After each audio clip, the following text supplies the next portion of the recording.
quite adept at figuring out how to avoid paying a lot of the taxes that they Yeah, I've seen a lot of single-digit or zero numbers for income taxes. They're lower than I pay. The rate is lower than I pay, I'll put it that way. Okay. And I would also point out that we're quite good at giving them additional tax breaks as well, in the order of about $4 billion a year to add to those costs. Thank you.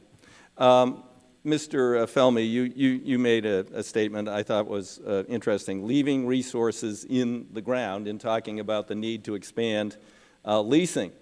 Yet I'd note, as of February 1st, 2013, the industry holds drilling rights to 30 million acres offshore. 85% of the acreage under lease is not producing. According to the Interior Department, the area under lease in the Gulf of Mexico, you mentioned specifically you wanted more leasing in sensitive areas near Florida where there's a huge tourism industry, not subject to pending approved developments, estimated to contain 17.9 billion barrels of undiscovered, technically recoverable oil and 49.7 trillion cubic feet of natural gas. So very briefly, why do you need more acreage when you haven't developed that which you have? Because it's a lengthy thing you go through to develop. If you have 100 prospects, by the time you work through all the time required in terms of seismic, in terms of measurement, in terms of assessment, you may not find any oil. Okay, the critics, well, thank you. That's enough, because I don't have much time here. But the estimates are 17.9 billion barrels under these leases that have not been exploited. We have the same situation up in the former Naval Petroleum Reserve, where there's been no development. So, I have a question there, but let's go to another point. We're talking about market forces here, and this is going to be more of a statement, and I'll see if there's time left for a question. But we're seeing the annual celebration by the oil industry of Memorial Day. Unfortunately, I think it's kind of unpatriotic.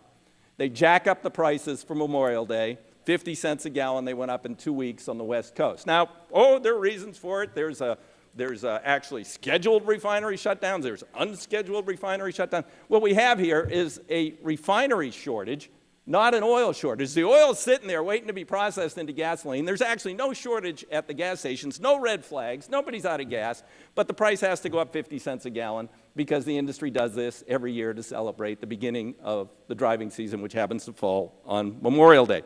Now, if this committee and Congress wanted to do something, they would support my request to Chairman Issa of the Oversight and Government Reform Committee that he investigate what's going on with restrictions and collusion in and among the refinery capacity in this country, which is driving up prices unnecessarily.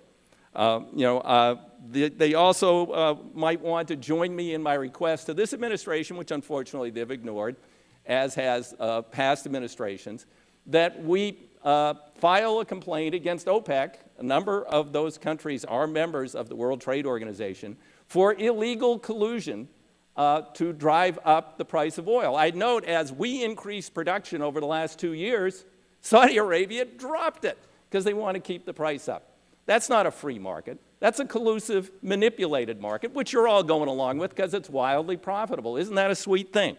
So I would urge members, they really want to do something, join me in my request to this administration. They file a WTO complaint against the illegal activities of those member states of OPEC that are in it.